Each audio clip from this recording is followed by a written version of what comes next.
Well, today is the second part of a 2-week sermon series titled Simple Church. And what we're doing in this series is simply taking a look at our church. Last week, I shared some of the history of our church. Specifically, I talked about some of the finances. And I shared that over the course of the last 16 years, we have run a budget deficit 15 of those 16 years.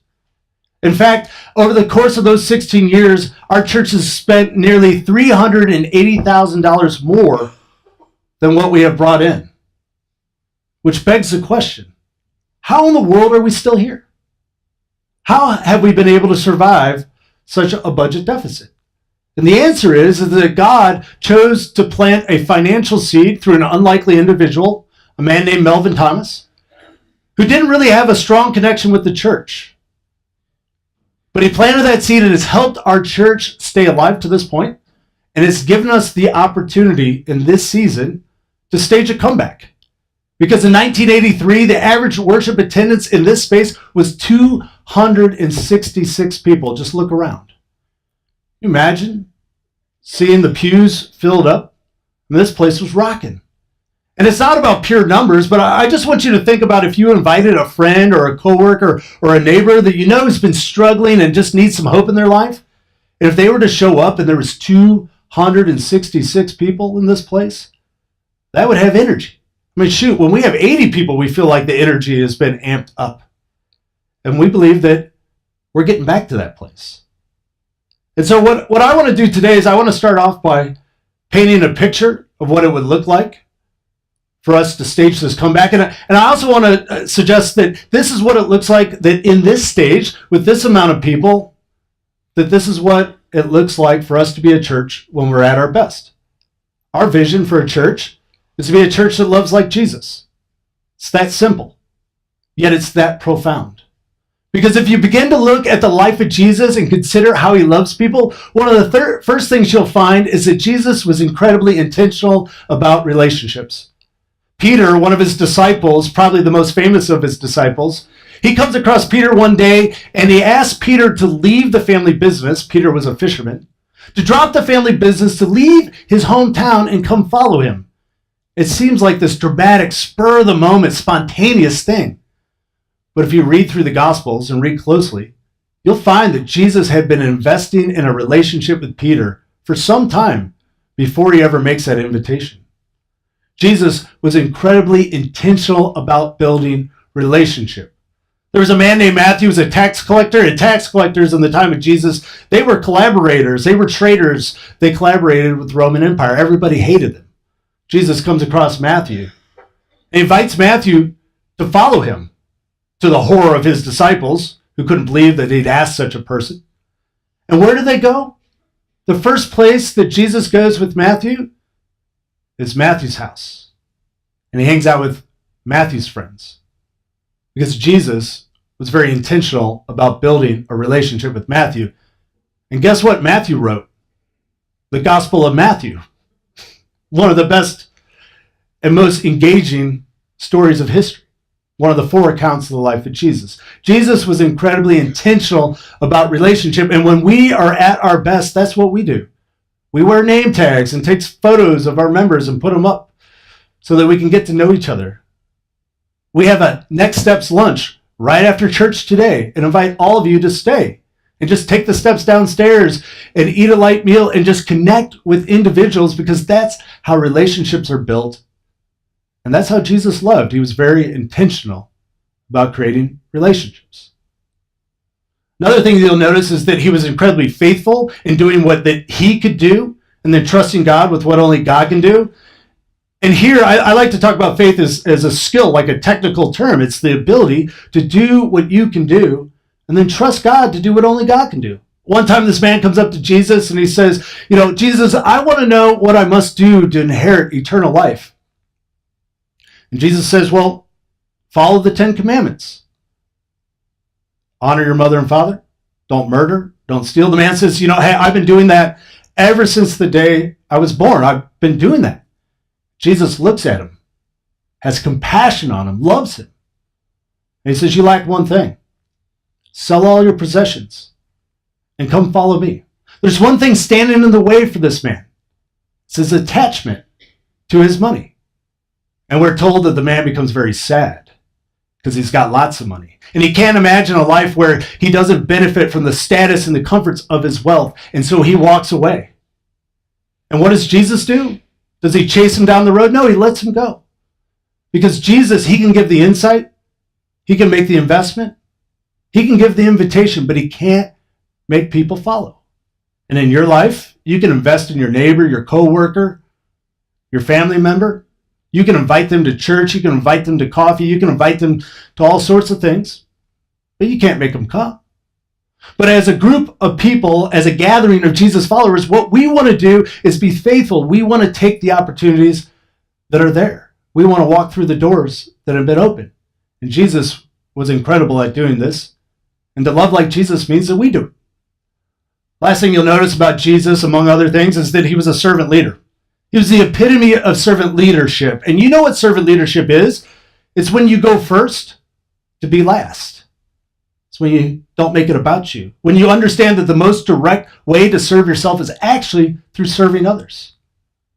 And many of you have had the experience where you went and did something for somebody and you looked like you were the one that was giving, but you would testify that you received so much more back in return. It's the brilliance and the beauty of servant leadership, of the way of Jesus, of loving like Jesus Christ. And so we benefit from days like yesterday, where we're there serving. But I tell you what, it was a great morning. It was lots of fun. It was engaging. I had pretty much my whole family there. What a beautiful thing. And when we're at our best as a church, and we're doing this now, but if we get up to 266 on a Sunday or whatever the number is, it's not as important as this, loving like Jesus, that we'll do these things. One last thing about Jesus and the way that he loved, he did not love in isolation. He didn't go alone. Sometimes people tell me, they're like, hey, I believe that I can have a relationship with God by myself. And I say, yeah, I believe that too. In fact, I would tell you, you need to have that personal relationship. But if you're going to love like Jesus, you can't do it in isolation. Because read the Gospels. Read Matthew's account, Mark's account, Luke's account, John's account.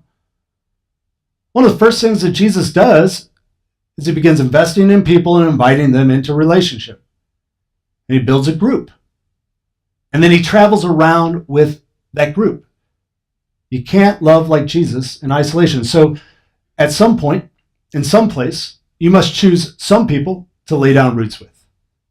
We'd love for you to do that here. We think this is a good place. But if not here, somewhere. Because as I stated at the end of last week's sermon, in order to bear abundant fruit, you gotta lay deep roots. And some people, they're like, well, I've been to church or I've done that and it didn't really do anything. And I normally just like listen with compassion, but I want to probe and say, well, how long were you there? And how did you get involved? And who did you meet? And did you ever ask anybody out for coffee? Or did you just wait for them to ask you? Because if you want to experience the abundant fruit, you got to begin to lay the deep roots. Otherwise, when some difficulty comes, as we learned from the parable of the sower last week, when some difficulty comes, you'll quickly die out. You'll quickly leave. So let's talk today about laying deep roots. And I'm going to share with you a theory or a scheme of how I understand people coming into the church. And this scheme will show you where I ultimately hope each and every one of you will end up. So we start off as curious. We're asking questions that are like, isn't there more to life? Isn't there something else? Maybe we're curious about Jesus or about God or about the church in general. Maybe actually you've gone through a life transition. Maybe you've gone through a loss and you're looking for some help, for some grounding because your compass is off, but you're curious and you're asking questions. And so you walk into a church. Perhaps you checked out the website, but you came and you're curious. Will this help? Will this make a difference? And if you get enough of those questions answered with a yes, you'll end up becoming a consumer of the church. And that's a good thing, right? I don't want to talk about a consumer as a bad thing. We want you to be consumers. In fact, if you read the research about people who would say that they are regular attenders of church, they would tell you, the research says that average attendance is about twice a month. Somebody that says, look, I'm a regular attender, Data says that they're about twice a month. Now, just bear with me on this, okay? You might think this is crazy, but my goal for all of you is 100% attendance per month. Now, hear me out, okay? Because I'm going to be gone next week. I know life happens outside of church, okay? But just hear me out, all right? All right? 100% attendance. And it's not because we want something from you. It's because we want something for you. The church doesn't want something from you. We want something for you. We want you to experience what God has for you through this place or somewhere else, but somewhere. So let's talk about it in terms of preaching. I just did a sermon series on the book of Revelation. A lot of people stay away from the book of Revelation because it seems confusing. It seems like it's just fire and brimstone and all this horrible, violent stuff. Like, why would you want to do 5 weeks on the book of Revelation? But I made a promise that you can understand the book of Revelation and that it's incredibly relevant to your life. And it was 5 weeks long. But if you showed up for one of those, you got 1/5 of the value from that sermon series. And if you walked away from that one and you're like, oh, Revelation, still kind of confusing, don't really see its relevance, it's because you only came 1 out of 5. But if you were able to engage that entire book that for some reason has been able to survive history for 2,000 years, this ancient message to a group of real people in a real place dealing with real problems actually has real value for your life. And ultimately, God will speak through that book and that message to talk to you about your purpose. Because every single one of us down deep is asking, what is my purpose in this season of my life? What am I to do? Because, it's nice to have comfort. It's nice to have pleasure and entertainment. But ultimately, I'm here for something, aren't I? And God, in his wisdom, for whatever reason, will use preaching to help form you. Not to say I know your purpose. I don't think that I have that much insight. But I do believe that God will use preaching, mine or someone else's, to speak to you about your purpose. But it's better than that. God will also use people. And if you come here like once or twice every month, and you connect with somebody, say you connect with somebody, it was good. And then you come back 3 weeks later, but they happen to be gone on that week as well. So it's like 6 weeks, 7 weeks before you see that person again. It's hard to make that connection. It's hard to build that relationship. But if you're here all the time and you're intentional about relationship, you will begin to experience the thing that really makes church worth being part of. The relationships that will build into your life and help you discern your purpose. There's one more. It's about praise. I'm more intellectual. Okay, well, growing up, I really like the sermons and that sort of thing. That's how I'm geared. So it's taken me a while to understand the true value of praise. But here's what I think it is that sometimes I show up, I sit in the front, so you guys can't tell if I'm singing or not. And some Sundays, I don't sing because I got a real life as well. And I got challenges and I got difficulties, my personal life, and sometimes the things of the world just get me down, break my heart. And it's hard for me to sing about the goodness of God. And so I need to be in a community where others are able to sing. Sometimes you guys do the hoping for me. Sometimes I join you. And just like going to the gym, if you go like once a month, like nothing's going to happen. Just go ahead and cancel the membership, right? Who are you fooling? But if you go on the regular, it will begin to form you. And there's something about praise. Where else in our lives do we praise something greater than us? And there is something greater than us. And if you don't believe that, you will experience that one day when you are on the edge of this life and looking into the edge of eternity. All of us go there. And that can be terrifying. Or it can be beautiful and liberating. But all of us will experience that something greater. And when we praise, we recognize that no matter what's going on in our lives and the weight of that there's something greater, and it helps. It helps. Eventually, if you consume enough, you'll be a contributor. You contribute with your time and your energy and your money. And there's a major heart change that begins to happen when you become a contributor. You show up as a consumer and you say, I come to the church to be blessed. I'm hoping there's a message there that I will connect with. I'm hoping there's music there that I'll enjoy singing. I'm hoping that there's people there that will greet me. But when you become a contributor, there's a major heart change. I become the church to be a blessing. I don't come to the church anymore. I become the church. Because the church is not a building, it's not budgets, it's not a pastor. It's a people. And you become the church.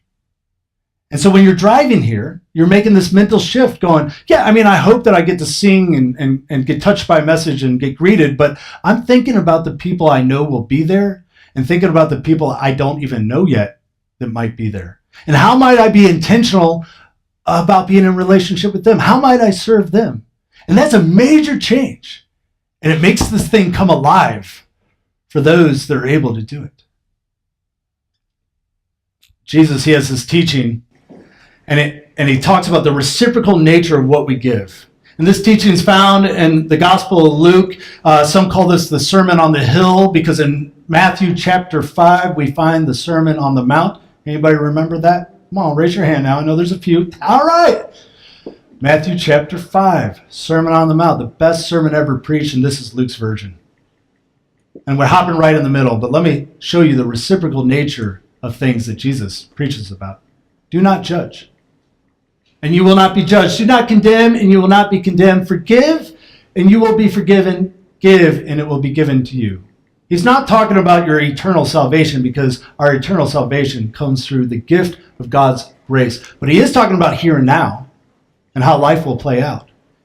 And by a show of hands, who here would love to be part of a church that doesn't judge people or condemn people? It's like an IQ test, okay? Right? And you know how you get that? Somewhere and sometime with some people, you lay down roots and you show up week after week and you just don't judge people. And you don't condemn people. And if you do judge somebody, you ask for forgiveness. And if somebody judges you, you forgive them. And that's how you create a church that doesn't judge people. And eventually a critical mass will form and the culture will change and people will get swept up in it. And it's called a movement, a gathering, a church. And there's this reciprocal thing. It's amazing. Jesus goes on. He says, a good measure, if you do this, a good measure, pressed down, shaken together, running over, will be put into your lap. There will be abundant fruit. Will you get a brand new car if you do this? Probably not. Will you avoid health issues if you do this? Certainly not. We are all human beings. We have our struggles. But will there be a blessing? Will there be a benefit to you? Absolutely. Might not be what you were thinking it was going to be, but it will be a blessing. Because Jesus says, for the measure you give will be the measure you give back. It's powerful. Where I'm hoping everybody will end up is as a creator. And this is page 1 theology right here. Because in the beginning of the Bible, if you turn to page 1, you have this story about how God created the world, and God is depicted as a creator. And then he says, after he creates humankind, he says this, let us make humankind in our image. Image of what? Image of a creator. According to our likeness, and let them have dominion, meaning authority or ability. To do what? Ultimately, to create. God wants to make you a creator. So let's talk about 3 things that you have to give in order to be a creator. Because remember, the measure you give will be what you get back. Not your eternal salvation. That's based on the grace of God and what God did through Jesus Christ. But in this life, God intends for you to create. It starts off with the most valuable thing you have, which is not your money, it's your time. You can make more money, but you can't make more time. And there's very few people that I know, if anybody, that feels like they got extra of this. We got commitments. We live in a busy culture. And so when you prioritize coming on Sundays or on a Saturday or during the week, it's a real act of sacrifice. And it has real power to it. but you got to put in the time. Next thing is your energy, your ideas, your hands, your ability to do things. And so it's good that you show up, but it's even better when you show up and then you use your creative energy. Jen Vance, who was here earlier, I'm not sure where she went to, but she was here and here yesterday. She gave her time yesterday along with a bunch of other people. And then at the end, she was moving one of the cabinets around because she and a few of the other volunteers conceived of a way to make the food pantry operate with a little bit more smoothness. So it wasn't just her time, it was also her energy, her creative energy. And then finally, your money. And nobody likes to hear a preacher talk about money. I get that. I don't particularly like to talk about money, but it is important to talk about it. Because Jesus says the number one competitor for your heart is not the devil. Because who gives their heart over to the devil? Very few people, I imagine. But it's money. And why? Because money does some of the same things that God does, at least temporarily. Money can buy you security, temporarily. Money can buy you opportunity, temporarily. Money can buy you a sense of value, a sense of status, temporarily, but it can. And so money competes with God for our hearts. Past 2 years, I did 4 weeks on the topic of money, not about giving to the church, just the topic of money, because it's such a powerful dynamic in all of our lives. And the reason we don't like to talk about it is because it's so powerful. None of us feel like we have enough. And all of us think that we would be happier if we had more, no matter how much you make. But until you invest your time, your energy, and your money, you're just consuming. And you can just go on to the next place, and that's okay. You should keep moving on until you find the right place. But at some point, in some place, with some people, you got to lay down roots. And you do that by giving your most valuable asset, your time. Then offering your energy, your talents. And finally, you get involved financially. Jesus tells us one story about this woman who shows up to give money. And back in the day at the temple, they had a box where you would drop in your donations. They didn't pass a plate like we do. And people were showing up and they were giving donations, large sums of money, making a big deal of it. But this woman comes along, she's an old widow, and she gives what is essentially like 2 pennies because she doesn't have much to give. And to the surprise of his disciples, Jesus points to her and says that she gave more than anybody else. Because she gave out of her poverty, while they gave out of their overflow, their abundance. They gave the extra, the leftover, but she prioritized giving. And that's a beautiful story for all of us, because it means that everybody can be involved. And you know that once you start giving to an organization, your connection, your sense of ownership heightens. And we'd love for you to do that here, but if not here, somewhere, because it's part of laying deep roots. And Jesus teaches us that it's the percentage. And you've heard 10%, which is a good number. But what I'm interested in is a percent. It'd be great if you show up one Sunday and we sing really good and that like somehow just, provoked you to give a big sum of money in donation to the church. We'll take it. We'll try to put it to good use. It's far better for your development as a disciple of Jesus to plan ahead of time and make it a discipline. Because then it forms your heart. Then it's part of your commitment. Then it's part of laying roots. One last story. There's an individual here that gave an anonymous donation this past year. And that person directed it to a few things, but one of them was to fund us hiring Elena in the nursery. If you haven't met Elena and her husband Harry and her 2 kids, one of them's on our camera right now. Thank you, Olivia. You got to meet them. They're great. And this ministry has been really, really helpful because we felt like we need to have a good, safe place for people who show up with their young kids. And that giving of that money, it created that opportunity for us to check that out, and then we just voted it into the budget last week. So it's permanent. And it's through time and energy and finances that we create for the kingdom. We'd love for you to do that here, but if not here, somewhere. Because the Creator, He created you to create. He wants to put you in a place where you can use your talents, where you can use your energy, where you can use the tools of your financial resources to grow something. And His promise is that if you give, a full measure, running over, will be put into your lap. There will be abundant fruit. Let us pray. Gracious Lord, my hope and prayer for myself, for every person here, for every person that we might be in relationship with, is that we would make a commitment to some people in some place in this time, that we would become regular consumers, that we would become contributors, but ultimately, Lord, that you would lead us to a place where we can be creators. For we're created in your image, and Lord, you're the creator of all things. And so we follow the example of your Son, Jesus, who teaches us how to love.